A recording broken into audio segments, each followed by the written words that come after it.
What's good, everybody? It is Sunday, September 25th. Our apologies for a little bit of a late start. Tech issues, but we have arrived. This is your daily sports betting brand of record. We call it the Early Edge. We are powered, as always, by the almighty SportsLine, the best value in all sports betting. It is not close. Mike, I see you in the chat. He says, I need inspiration from the coach today. Better than church. Yes, because at church, oh, my dad was a minister for 45 years. They take your money. He says, tithe.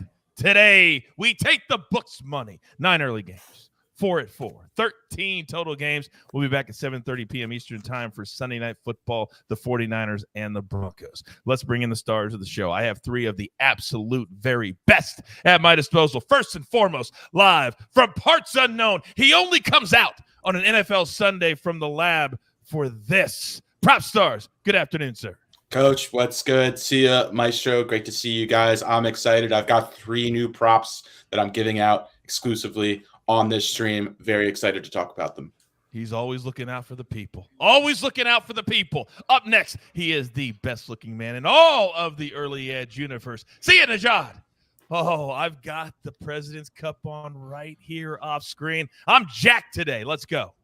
I'm jacked for the Sanderson next week, but I'm also jacked kind of not really to watch Washington play Philly. I'm wearing Philly Eagle green because I think the Philadelphia Eagles are absolutely going to smash the Washington football team. I have a prop and a lean towards that direction, so looking forward to talking about it. You're damn right we are, and finally, he is our OG. He's been there since day freaking one. Mr. Hartstein, the Maestro, good afternoon.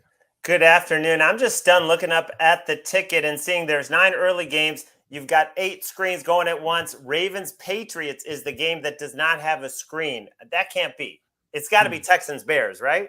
If you're watching 8 games at once, which game do you not want? When I used to do the radio show at ESPN, best show I ever did, it was like 1 to 7:30. They used to do that. We would have 8 screens. And if there was 9 games, we had to choose. And it was always the worst game. How can the Texans and the Bears not be that game? How can they not be that game?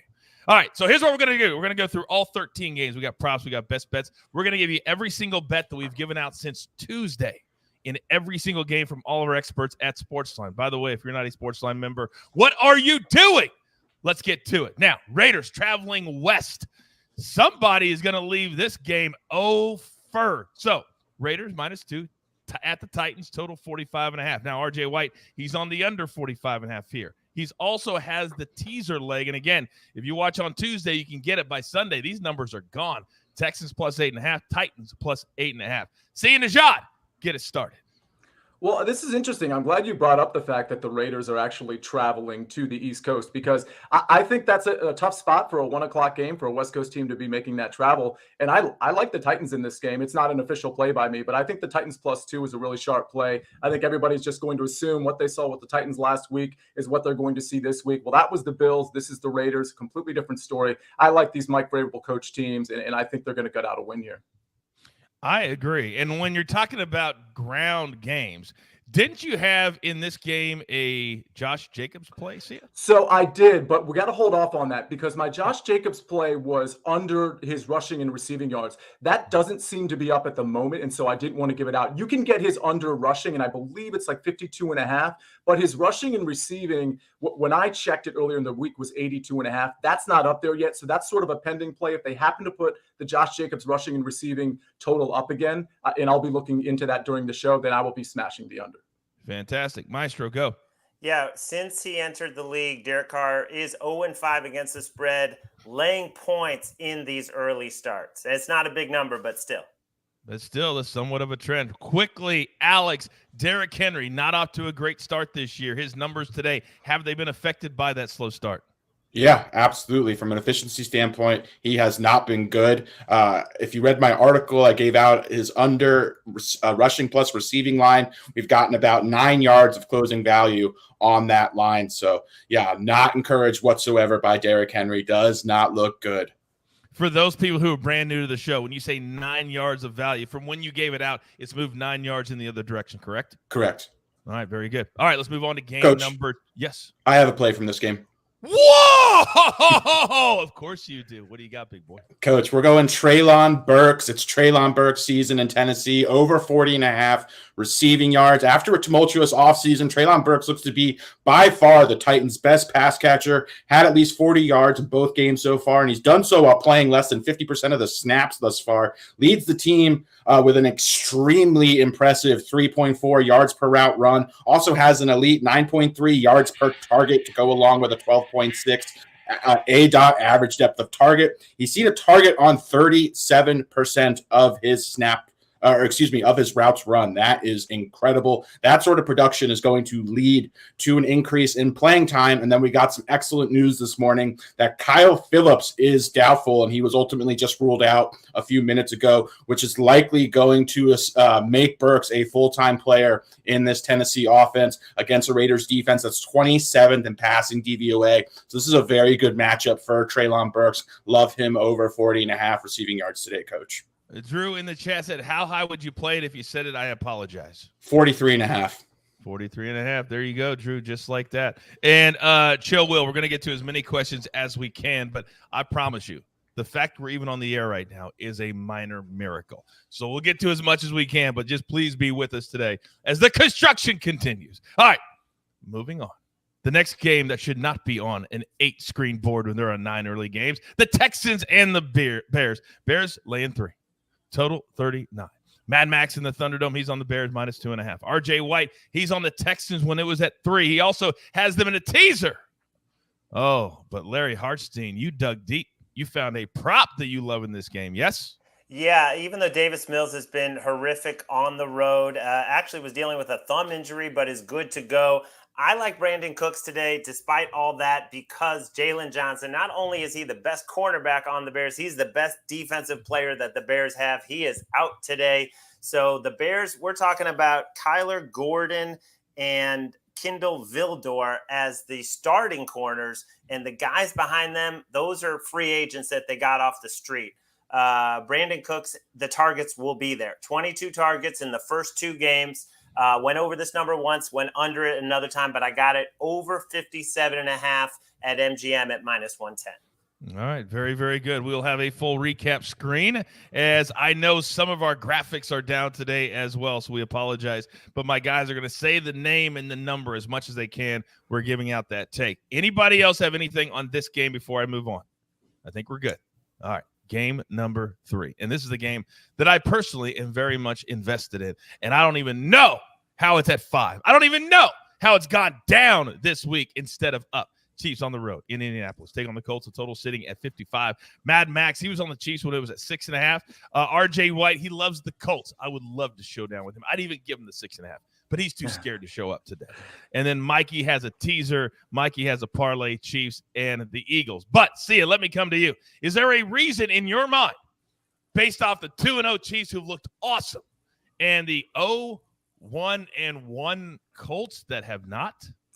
Well, the Colts get to be home, and there's a situation here where you could look at the Kansas City Chiefs in a couple different ways. I mean, should they have won that game against the Chargers? I could argue that not really. I mean, if it wasn't for Gerald Everett gassing out and trying to get out of the game, then maybe the Chargers win that game, and we're looking at the Chiefs at 1-1, and we're not sure what they are. I think we know what the Colts are, but I also think 5 points is a lot. Listen, I agree with the money line parlay that McClure put out there. I like the Eagles really in any money line parlay, and if you wanted to join it with the Chiefs, I totally get it. 5.5, it's a little much for me. If Jonathan Taylor establishes himself on the ground, this could be a tricky game for the Chiefs, but if I had to take it, Coach, I'd be on your side. I'd be on the Chiefs. Thank you very much, Sia. For a second there, I was like, dead to me. And then you brought yourself back. Maestro, what do you got? Well, I mean, it's an all-in situation. First home game. Pittman's back. Pierce is back. Shaq Leonard will not play. And there is a storyline about Patrick Mahomes versus Gus Bradley. He does usually tear apart Gus Bradley's defenses.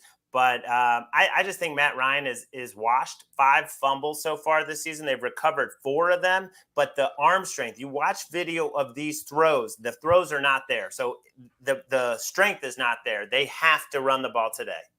There is a reason that I don't want to say legendary, but good quarterback when they switch teams. There's a reason those teams let them walk away. There's a reason they see them every single day at practice. It drives me bananas. You guys don't. No, we do know. This is what happens. This is what happens. All right. Now, next game, and I want all three of you weighing in on this one because there's 1,000 different ways that we could go. I think it's going to be the game of the day. I truly believe that. Bills laying 4. In Miami, the total sitting at 53.5. Here's what we are as a brand. Micah Roberts is on the Dolphins plus the 5. RJ also at 4.5. RJ's on Tua to throw over 1.5 passing touchdowns at minus 121. AB, our quarterback whisperer. He's on Josh Allen to throw at least 1 interception today. And then Sia Najad. Let me come to you. Anything that you like in this particular game, sir? Yeah, so on the prop show with Dave and Alex on Friday, and you, of course, Coach, I had Waddle over 61.5 receiving yards. And it's a lot of the reason there is for, well, one, the concentration of targets is really Tyreek Hill and Jalen Waddle. They get over 60% of the targets. But the other thing is, listen, we just have to look at reality here. The Bills are really banged up. So if you're getting a high concentration share to Jalen Waddle, and if the coverage is leaning towards Tyreek Hill, well, then I like my chances with Jalen Waddle over 61.5. If you're getting it at 63.5 right now or 64.5, I still like it. Dane Jackson is out. Tre'Davious White still isn't back. Let's see. Micah Hyde is out.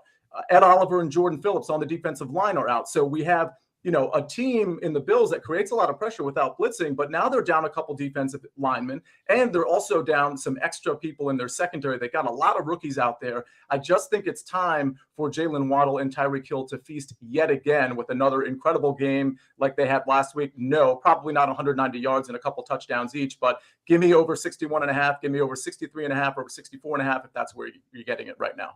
Yeah, I like that a lot. And Alex, based off of what, and I'm going to come to you, Maestro, based off what he just said, Tyreek Hill chat question, over longest reception, 25.5. Have to lean over there, Coach. Sia mentioned the names. We're talking Jordan Poyer, Micah Hyde, Tre'Davious White, Dane Jackson. Those are the 4 starting defensive backs in that Buffalo secondary, all going to be missing this game. In addition to guys in the front 7, it's just going to be hard for them to generate pressure on Tua. That's going to allow those routes to develop for Tyreek, for Jalen Waddle. I think this game is going to be a shootout. I think we're going to see a ton of passing volume from both sides. Both teams don't really like to run the ball very much either. So up-tempo game, lots of passing volume. That leads to a lot of production. So I'm okay with a lot of overs in this game. Maestro, a lot of the chat is screaming, how does this game not go to the over? I think it will go to the over. But the good news for the Dolphins and why I think I'm going to play them as well is Xavier Howard is in and Teron Armstead is in. So the injury news couldn't be worse for the Bills. It's pretty solid for the Dolphins. And even if the Dolphins get down 10, you can get through the back door late. The Bills have looked like the best team in the league. They are the best team in the league, but this is a depleted roster. Big Cheesy 707 says, Tua to throw an interception, juicy, minus 150. He says, I'm taking that all day. Yes, see ya. Well, to answer the over/under question, the total question, it can come under here, and the reason is because let's remember Ken Dorsey is the offensive coordinator. It's not Brian Dable, so it's a different situation here. And the reason I even point that out is because the pace of play for the Bills, this is not a high-paced team, at least not through 2 weeks. So you wonder if Ken Dorsey is sort of establishing a different track record from a pace standpoint. And we know that the Dolphins are one of the slowest-paced teams in the league already under McDaniel. So there is a situation where, because the pace is slow, and because we saw last week that the Bills tried to establish the run, unsuccessfully, mind you, against the Titans, that maybe these teams get, they kind of have a little bit more of a back and forth with the running game, and you add that to the pace, yes, this can come under. And I point that out also from a DFS standpoint. This is also going to be a very popular game from that standpoint, but there are a lot of pivots in play. This is going to be a very popular game, so consider alternate games, not just that Lions game that's also allegedly going to shoot out, but there are other games that you can involve yourself with here. I do worry about the pace. That is absolutely great advice. Educate and freaking entertain. All right, during this next game, I'm going to ask AB to throw up our recap screen because once you guys kind of get a feel for what we're doing, we know there's a lot of plays that we are throwing at you. But as always, I will tell you, you can't just take the recap screen. It's about the information, and exactly like what Sia just told you, you can't get that when you just go to the end of the show. So our next game, Lions and the Vikings, -6 in Minnesota. The total sitting at 52. Zach Attack is on the Vikings -6. Emery Hunt, the czar of the playbook, he is on the Lions +6. So Maestro, break the tie, sir. Break the tie. I like the Vikings here in this spot. I know everyone is on the Lions. They're one of the public sides today. And why not? They just keep covering. Their offense looks amazing. They have not played on the road yet. Jared Goff as a starter on the road for the Lions, 0-7, and they have not broken 19 points. We'll see if it's a new story today, but I just think the Vikings were embarrassed. They were humiliated on national TV. Now you get Kirk Cousins, who will not be under pressure as much because the Lions are missing one of their top pass rushers and maybe two. I actually need to check the injury report on that. So it's 1 p.m. Eastern, less pressure at home. I like the Vikes. Now, there are a lot of different books out there that you can play with. Yesterday, now I admit, I like to brag about the fact that I have my crew on speed dial, but I got a text yesterday from one of the men on this particular screen right now. And he says, Coach, there is a sports book out there that has Jared Goff against who, Alex? Jared Goff. Yeah, excuse me. Jared Goff versus Aaron Rodgers, passing yards, a head-to-head matchup, and very much like Jared Goff's side. Unfortunately, Coach, I looked around, and that was only available on our very little special book. Oh, damn it, because that would have been a nice one to give out here on the show. But what you can do, there's a lot of exotics that a lot of books will have. If you go through all of them, sometimes you can. We didn't even know this one existed until we found it yesterday. And boy, did we played it hard. We played it hard. All right. Yeah, Alex, what do you got for this one? I've got 2 props from this game, Coach. I was just getting ready to come to you, kid. Let's go. I love it. So I'm going to make a bold proclamation here. I just want to put this out there. I've talked about this guy a lot during the offseason, talked a lot about him this season as well. I think DeAndre Swift is the best running back in the NFL. I like 2 props. I actually like all of his props, and I'm making 2 of his plays official. We're going over 49.5 rushing yards. I also like his longest rush, over 13.5 yards. This guy has just been exceptional this year. He's got 2 50-yard rushes, 1 each in each of the first 2 games. Gone over this 13.5 number in 6 of his last 7 games dating back to last season. His only miss was a game where he got injured versus the Bears, and he only had 3 rushing attempts in that game. He's over in 11 of 15 games. He's had at least 10 rushing attempts.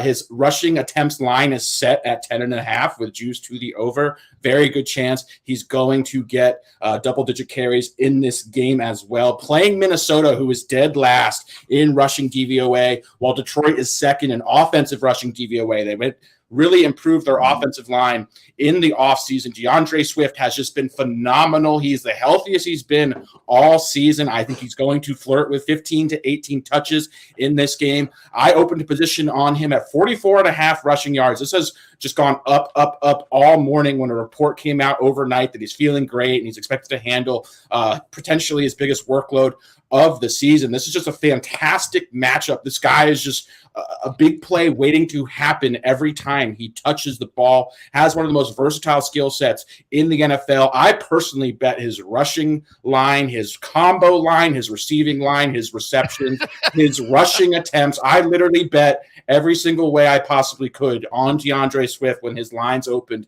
yesterday. They've since all steamed up, but I absolutely love DeAndre Swift. I just got it at 49.5. Literally while you were giving, I still got it at 49.5. So it's still good. So do you like DeAndre Swift this week? I love DeAndre Swift. I don't like him, Coach. I love him. Real quick, in the chat, Kellen says Justin Jefferson, over 100 receiving yards, over 7.5 catches. I played both of these last week. Be very careful. Be very careful. First half, he was on pace and then did nothing in the second half because Kirk Cousins just blame Kirk Cousins for that, though, Coach. Don't blame Justin. Right? Ouch. Right? He just threw it to the entire Eagles team, see ya. Well, you watched the game. JJ could have finished his route on that one play. That could have changed the game a little bit. I guess you're right. Yeah. You are right on that one. That's the only one, though. Damn you, Kirk Cousins. Damn you. All right, moving on because we got a lot still to get to. We'll try to get to as much in the chat as we can. We have 13 big games that we need to break down. Now, next one, there's a lot of eyeballs on this one for a lot of reasons, gentlemen. Who are the real Ravens? Are they the team that got out to that 38-14 lead and then or whatever it was and then couldn't hold on? Was that the real team? Who are the Patriots? 0-2. They've done absolutely nothing for 2 weeks. Who are they? Well, the Ravens giving 2.5, total sitting at 44.5. Josh Nagel, one of our senior analysts, he's on the Ravens, minus 2.5. Emery Hunt is on the Ravens. Mikey is on the Ravens. However, there is one of our OGs that is on the other side. Whoever is on the Patriots, please raise your hand. Oh, snap. Maestro, explain yourself. Well, I got devastating news today that Jacoby Myers is not going to go. So we're relying on Kendrick Bourne, Nelson Aguilar, Devontae Parker, guys like that to carry the passing game. The passing game should be there against the Ravens. You know, Marlon Humphrey, Marcus Peters, they did not look healthy last week. I know it was Tyreek Hill and Jalen Waddle, but they looked like they were moving in slow motion. So I think this is going to be the game the Patriots offense gets on track. That doesn't mean 30 points. I'm talking about like maybe 24, something like that. And they just have to limit Lamar's explosive plays, which I think they can do because this defense is very solid. It also is worrying that J.K. Dobbins looks like a full go for today. So far, any running back other than Lamar Jackson has been a disaster. 16 of the 29 carries not by Lamar Jackson, 1 yard or 0 yards. So they haven't gone anywhere. It's been all Lamar. I just thought the Patriots, with the full field goal, I would not take it now, though. Okay, very, very good. Now, from a prop perspective, Uncle Dave is on Mac Jones' longest completion under 36.5. And Alex, you have a play in this game. I do indeed, Coach. Yeah, I love Rashad Bateman. Over 46.5 receiving yards. I believe you can still get close to this number. Bateman has been phenomenal this season, Coach. 12 targets, 167 yards, 2 touchdowns, 27.8 yards per catch. That's not sustainable, but this guy hasn't even been a full-time player in this Ravens offense. There's a ton of untapped upside with him. He's eclipsed this line in both games. I'm actually shocked we're seeing this under 50 yards. This is also a beatable, advantageous matchup against this New England secondary. Also, Bateman, as I mentioned, has not been a full-time player in this offense. He's only run a route on 72% of dropbacks. He is their number one wide receiver, but I think he's going to get full-time snaps going forward just because this guy has been so good. He has just been phenomenal. As I mentioned, 3.55 yards per route run. That ranks only behind Stephon Diggs and Tyreek Hill this year. 13.9 yards per target. That is unbelievable stuff out of Rashad Bateman. This is going to be probably the last time we see him under 50 yards if he sails over this, which I expect him to. What would you play this up to, sir? I think it's available at 47.5, so I'd play it up to probably 50.5, 51.5. Yeah, I'm seeing a lot of places at 48.5 right now. It's a go there. He's going to either just go completely nuts or, well, he's just going to go completely nuts and go way over. So, barring injury. I wish I knew anybody that loved researching props as much as you do. I mean, it's like your happy place. You feel such a void for us, and I see the joy on your face, and I'm here for it, damn it. Damn it, I am here for it. All right, now we've got several more games that we've got to get to, including this one. Now, you talk about a rubber meets the road type of game. Bengals, this one has steamed all the way up to 6 in New York to take on the Jets, total of 45. That's kind of what I've got my eye on. Zach Attack is on the Bengals. RJ White was on the Bengals when it was at 4.5. And then, Sia, I want you to start the discussion because on our Prop Spectacular on Friday, you like one player, and that affects another player. Who are we talking about? Yeah, 2 highly correlated plays here. I have Breece Hall over 27.5 rushing yards and Michael Carter under 40.5 rushing yards. I will tell you, since we gave that out on Friday's show at 4 o'clock Eastern Standard Time, that Breece Hall number has gone up from 27.5 to 29.5. I believe I said on that show that I still like it at 29.5, but no higher. So if you get it there, that's totally fine. I think we're going to see a slight changing of the guard as it relates to the rushing attempts with Michael Carter and Breece Hall. So what I'm going to see, I think, on early downs is at least a 50-50 share between Breece Hall and Michael Carter. The reason I think that is because, Breece Hall is a rookie, and he really didn't get a lot of the love from Robert Saleh in week 1 and week 2. In fact, his snap share went down in week 2. But if you actually look at his rushing efficiency, it was way better than Michael Carter's. 7 rushes for 50 yards as opposed to Michael Carter, 7 rushes for 23 yards. That's half the production on the same amount of carries, actually less than half. So I like Michael Carter in this game. I like him from a reception standpoint, but I don't like him on the early downs as much as I would have in week 1 and week 2. 27.5 or 29.5, if that's where you get it. That is a very pedestrian number against a Bengals team that has been somewhat successful against the run, but against Pittsburgh with a bad offensive line and against the Cowboys with a kind of middling offensive line and a worse quarterback in Cooper Rush. So I think this is a chance for the Jets to establish some sort of running game, and I think they'll do it with Breece Hall. Of course, the counter to that is Michael Carter. If he's going to get less of a load and if his efficiency is going to stay the same, I expect him to be under 40.5 rushing yards. You see what Sia did right there? Little low-key thing. You can't always just compare performances. You got to look at who they were against. You got to go a little level up. I say it all the time, levels to this game, ladies and gentlemen. Maestro, you heard me say, my eye is on the over. Tell me I'm wrong. I can't tell you you're wrong in this game. I mean, I think the Bengals offense is going to look good against this horrific Jets defense. We saw what the Browns put up, over 400 yards. I think this is the bounce back game for the Bengals offense. Not sure they're going to cover the number, but I do think we'll get more points than expected. Okay. Greg in the chat, I think you probably meant to send this one to see it because Prop Stars isn't really a fantasy guy. Props, would you pick up Perryman or Dortch for this particular week? Props, fantasy's not really your thing, is it?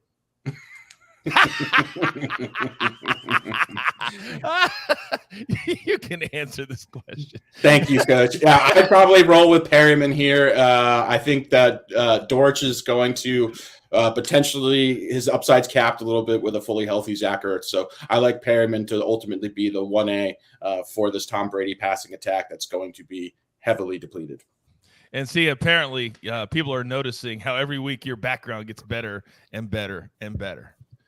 Yeah, that's what they say in the chat. Proves every single week. I'm going to let you flex for about 3 more weeks, but what I have in the other room right now, none of you will be able to compare. That's all I'm going to say.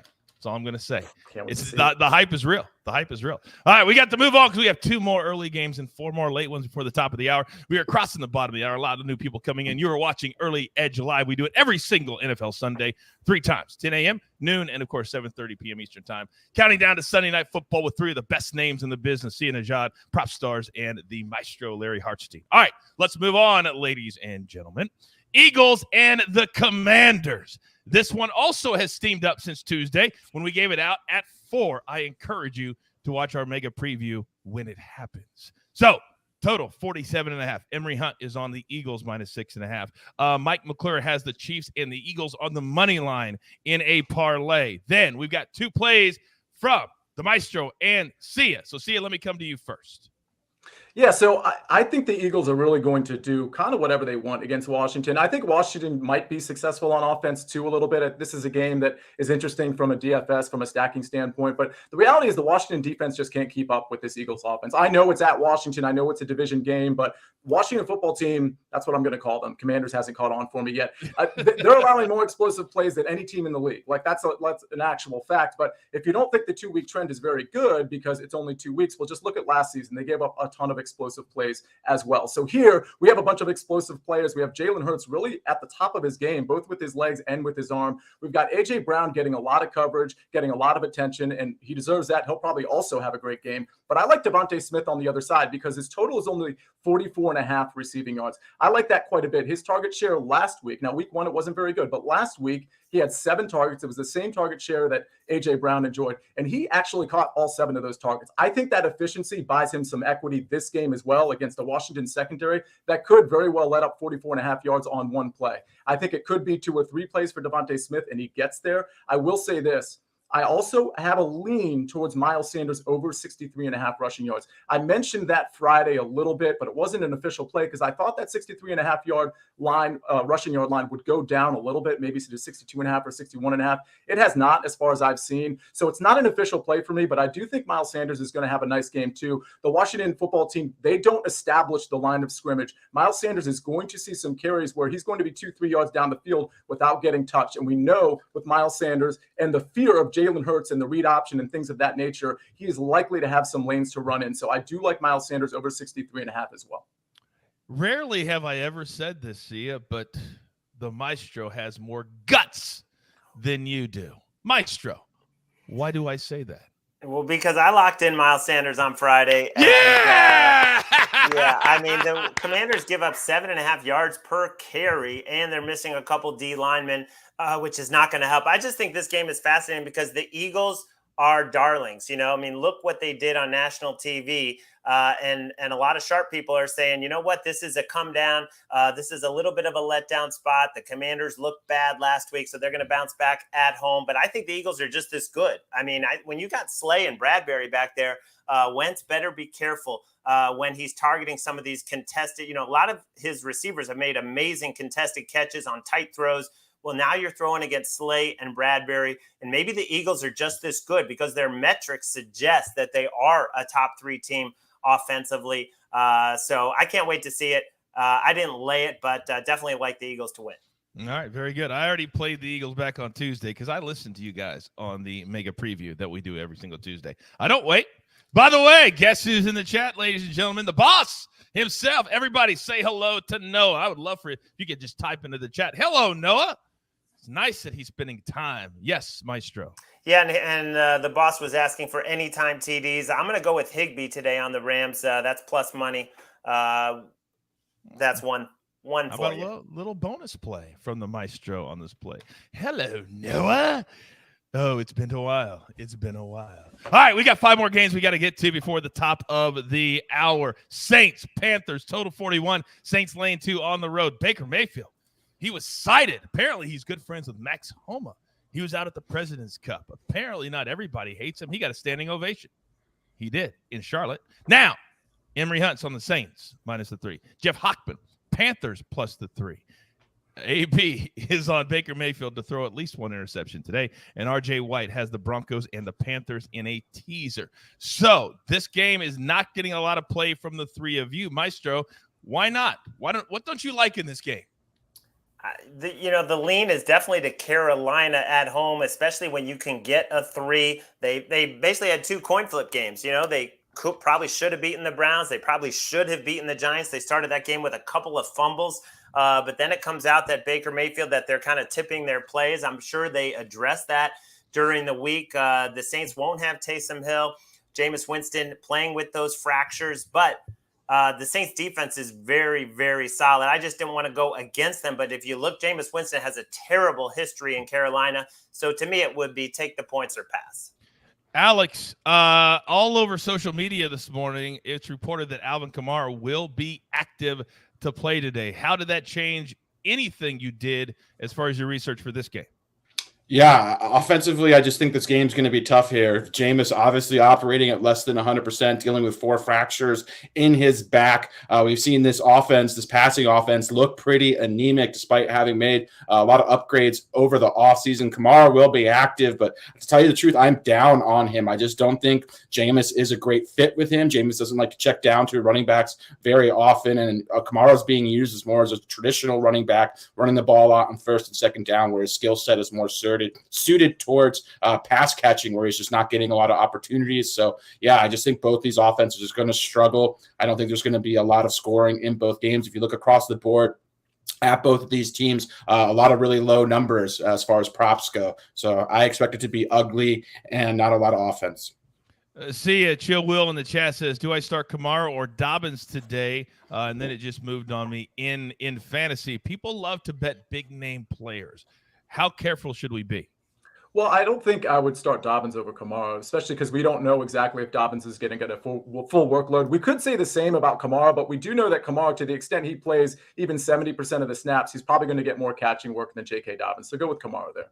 Okay, very, very good. All right, keep those questions coming. We've got a few more games to get to. Don't forget, we'll be back live at 7:30 p.m. Eastern tonight. Props, best bets. We've got the VJM. By the way, Maestro, I don't know if it got back to you or not, but I was kind of teasing that perhaps you did not know how to pop said bottles in the club by yourself. How did that go the other night? Congratulations. It was just lonely. I'm just waiting for people to join me. Just sitting over there. All right. Oh, it drives what me a bananas. Dig. It drives me bananas. All right. But you got to give props where props are due. The man is sitting in there. The lights are going. He's got everything up. I'm just checking scores on my phone. That's all I'm doing in the club. You were that guy. You guys remember that guy at the club back in the day when we all used to go be over in the corner? Yeah. And he hit that, $5 parlay, the boost. All right, next game. Let's move to the afternoon tilt. 4 games at 4 o'clock. As always, the NFL doing us no favors. 9 early, 4 late. Come on, be better. But this one's very, very interesting. See, I'm going to start with you. Josh Nagel's on the Chargers now at -3. It's been moving all over the place. Jeff Hockman on the Jags when it was 7. Mike McClure on the Chiefs and the Chargers when it was 7. So a lot of these plays, again, we do shows every single day during the week. But see ya. We really there's just this cloud of we don't know what's happening with the Chargers and their quarterback situation. Where are you assessing this game right now? Yeah, I got word from somebody pretty close to the organization that he thought Justin Herbert was going to play. He certainly didn't say that definitively. So that obviously would be contrary to what everybody believes. And honestly, the reports I'm hearing this morning, it doesn't look like Justin Herbert is going to play. I saw something in terms of people trying to convince him to sit this one out as if it's his decision, which is kind of funny. But the long story short, I think this is one where you have to wait for inactives to come out. This is one I think where you have to wait unless you do have inside knowledge. I mean, obviously, when the line was 7, you didn't have to wait. You could make a call there. But now that it's 3.5, for me, I'm waiting on this one. I'm not excited about any particular players because I don't know what we're going to see out of Justin Herbert or Chase Daniel for that matter. And on the Jaguars side, they do face a tough defense. If I had to take this with Justin Herbert inactive, though, I would take the Jaguars plus 3.5. I do think they can keep this game close with Chase Daniel at the helm. You know, the way that they have played the first couple of weeks, beating the Colts last week and nearly beating Washington the week one, Maestro, where do you fall on this game after what you just heard from Sia? Yeah, and I think there's some indication that he may try to give it a go because we've seen this go from 3 to 3.5. But, you know, the Jaguars also have an advantage because Corey Linsley, the all-pro center for the Chargers, he's out. Keenan Allen is questionable. J.C. Jackson, the cornerback, is out for the Chargers. So it's not just Justin Herbert. And even if he plays, you know, is he going to be able to go the whole game and how effective is he going to be? We all admire his courage for the way he finished that game.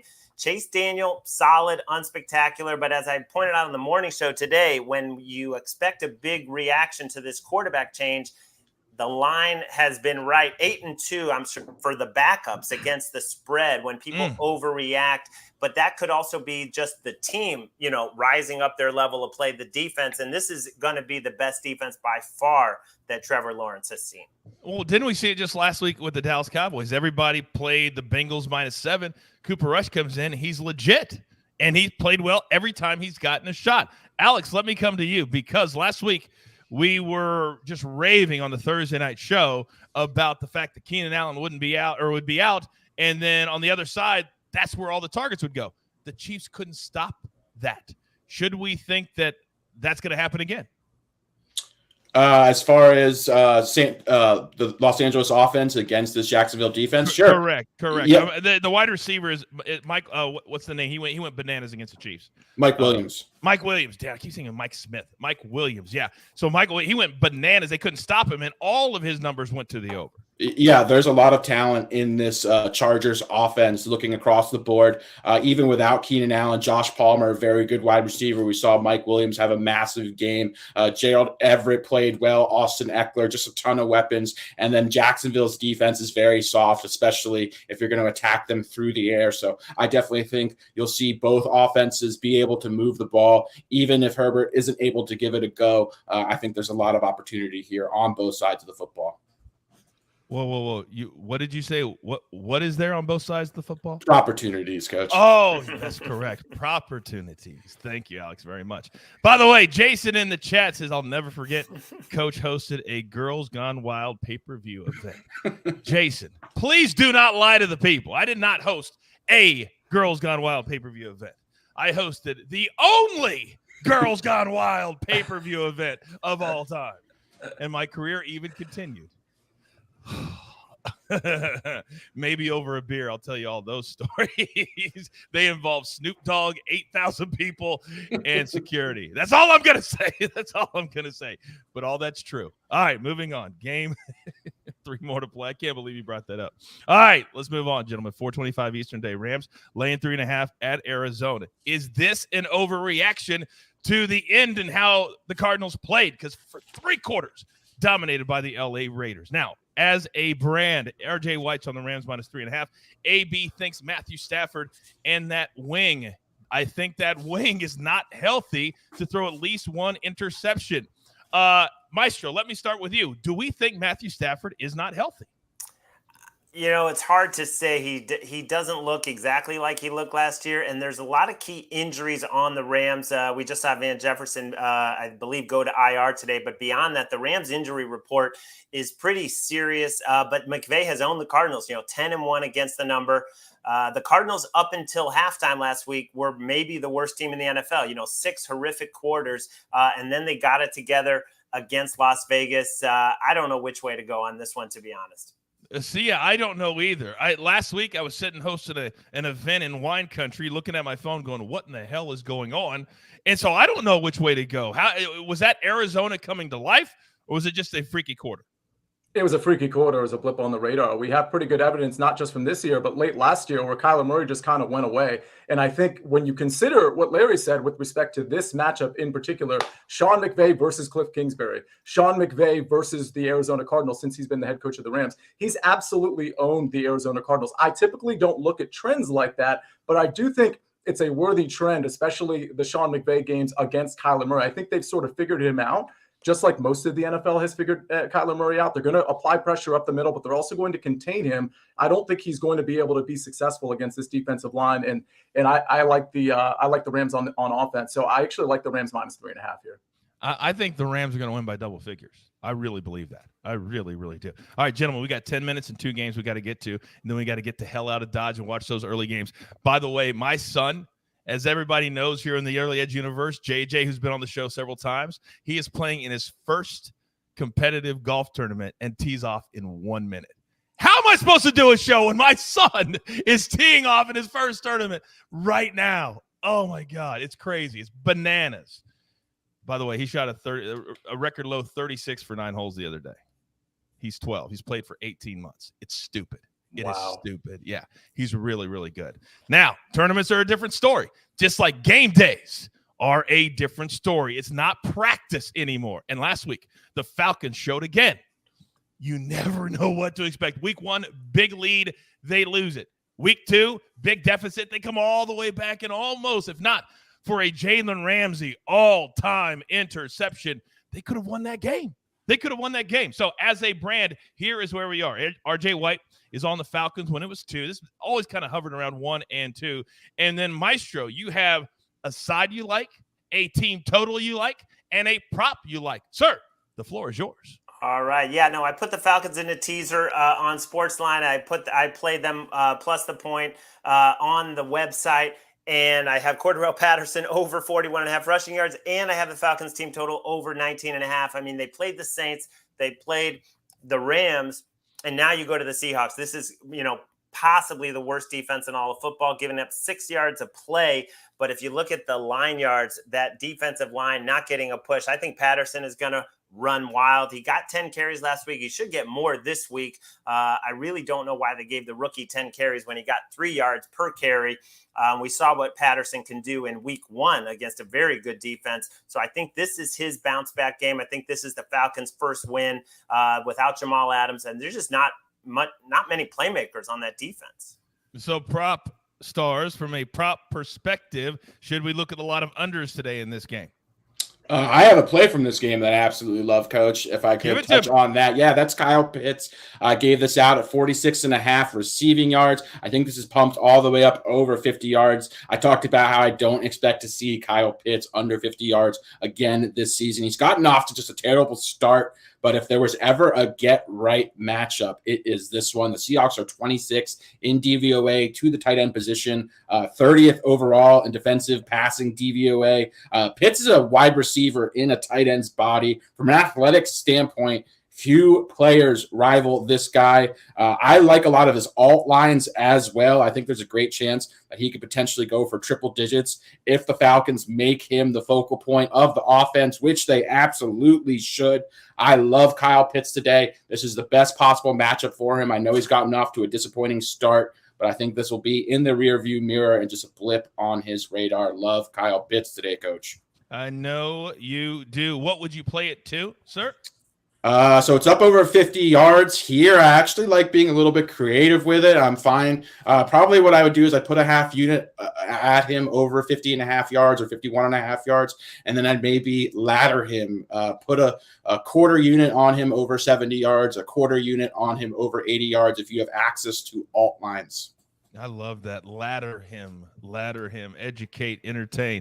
All right, AB, what I want you to do is just throw the recap screens up and just change them. Just go back and forth as we talk about this final game at 4:25. So everybody has a chance. We've got 12 minutes left. We're going to put this up. You can get all the plays in. If you haven't played them in already, you can look at what you have and what your books has, and then we're going to get the hell out of Dodge. Now, this game, on paper, it's the game of the day. Two Hall of Fame quarterbacks, Aaron Rodgers, Tom Brady. They have not looked like Hall of Fame teams, however, through the first couple of weeks. Buccaneers laying 1.5 at home. The total sitting at 42. Zach Attack is on the Packers plus the 1. RJ White is on the Bucks when it was at 2. AB thinks Tom Brady will throw at least one interception today at minus 105. And Larry, I'm coming to you. Why do you like the Bucks side of this game? Well, I do believe that this is a great Bucks defense, and I know the offense is not in rhythm at all. I know there's almost no receivers available, but I think Leonard Fournette can have a big day. We saw what the Bears did running the ball against the Packers last week. I mean, they exploded through that line, so I think it's going to be a run game. Bucks' first home game, and Aaron Rodgers, this is the only team in the NFL that he's thrown more interceptions than touchdowns against. It's 8 TDs, 9 picks. And Alex, you think Tom Brady also will struggle today, yes? Yeah, I absolutely do. This is just a really tough spot for Brady and the Bucks offense, who are going to be without Mike Evans, Chris Godwin, Julio Jones. Game time decision could be looking at Russell Gage and Brashard Perryman as his top 2 wide receivers. Brady's thrown for 212 yards and 190 yards so far. So the fact that this is sitting or was at 248 yards, I think it's down to like 241 right now. I still think it has value there. Packers defense is 10th so far in passing DVOA. Larry brought up the run defense. They are absolutely dismal. I think they're going to be probably the biggest run funnel in the NFL this year. They have been through the first 2 weeks of the season. I think Green Bay is going to run. I think Tampa Bay is going to run the ball a lot against this Green Bay offense, just out of necessity, even in addition to it being a really good matchup on paper. So, yeah, this Bucs secondary has also been exceptional as well. So I anticipate Green Bay on the other side having to lean heavily on their running game as well. I think this clock is going to be running. I think this is a really big number for Tom Brady. And, yeah, just love fading him. I'd play it down to probably 235.5, which I don't think it's at right now. So you can still get this line in the low 240s, high 230s. Ton of value there, in my opinion. I would go get it right now, though. Do not wait till 4:22 and then text me or tweet me. See, I'm coming to you because they're asking about Fournette in the chat, because everything that Alex just said leads your mind to what? Well, I mean, obviously Fournette's going to have a big game. He's going to have big volume. The question I have for him is the opportunities he's going to have, the high-end red zone opportunities he's going to have. I mean, I think he's fine in fantasy. He's very popular in DFS. As far as his props are concerned, nothing really stuck out at me. I will tell you, Coach, though, I kind of like the Packers, and maybe that leads to an opportunity for this show. I don't know. Okay, thank you, AB. I was going to say, give me that 4 shot. All right. Maestro, I just said not more than 10 minutes ago that you've got more guts than Sia does. I said that. That's a direct quote. So, do you? Or do you not have the guts to walk into a showdown with the best-looking man in all the early edge universe? What say you? I say, even though it's not even one of my favorite picks of the day, given the injury report, I mean, I'm playing with Sia's money anyway. So let's do it. It's true. It's gonna be a showdown. Of course, leave it to AB to screw that up. Let me call for the music. But what is the number that we are settling on, ladies and gentlemen? What's the number? I guess current number is it 1.5? I thought it was 2 last time I checked, which was a few minutes ago. Let me double check. Whatever it is right now. 1.5. All right, let's lock it in. 1.5 on the official showdown. Maestro is on the Bucks. Sia is on the Packers, and I cannot wait for these trash talk, which has already begun. Oh, Sia, that's got to burn. That's got to Wow. burn that he's playing with your money. I am 0-1, but I'll see him tomorrow night for Monday Night Football. So not only will I be able to gloat about the Packers win, but I'll be able to gloat because I'll be entering the club Monday night with my VJM, and I'll be sitting at the table that has a plaque in front of it for the 3-time VJM champion from last year. I don't know who that might be. But, oh, that's right. He's just throwing bombs everywhere.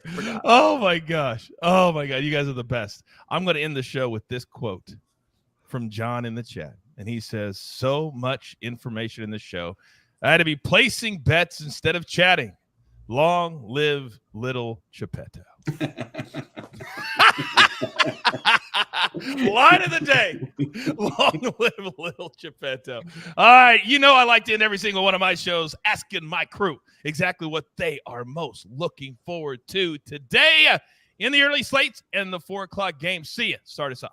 Well, we have a lot of games that have a lot of projected points. And I think a lot of that is predicated on the quote unquote trends we saw weeks 1 and week 2 that maybe aren't trends. So I'm really curious to see, not just this week, but next week as well, how things start to play out, because I think we have our impressions of what these teams are, and it might not actually be the case. So let's see how week 3 goes. Prop stars, go. I cannot wait to see the DeAndre Swift show live from Minnesota. I know the great artist Prince is from Minnesota. I think the artist DeAndre Swift is going to make his mark in Minnesota today. Maestro, bring us home. Yeah, the professionals have loved the Eagles, and they've justified it so far this season. This would be the letdown spot as a big road favorite after that huge Monday night win. I think the Eagles are just this good, and I want to see them cover it today. I am looking forward to the chat that all of you at home don't get to be privy to when I get to see these two gentlemen talk trash at every score. It goes up and yes, Maestro. Well, the good thing is that Sia already has my Venmo account. So actually Venmoed the wrong Larry last time. True story. Really? Yeah, I send it back to you? Well, it got canceled out. I'm good. Oh, good. That's hilarious. That is hilarious. All right, that being said, damn it, we got games to watch. There's only one thing left to do, and I believe you all know what that is. I love this so much. You've got your marching orders. Let's take all of these NFL tickets straight to the pay window. For my entire crew, love them all. Seeing a shot. Prop stars, the Maestro, and of course, AB on the 1s and the 2s. I am the coach. We'll see you back here tonight at 7:30 p.m. Eastern sharp, counting down to the 49ers and the Broncos live on the early edge. Good luck.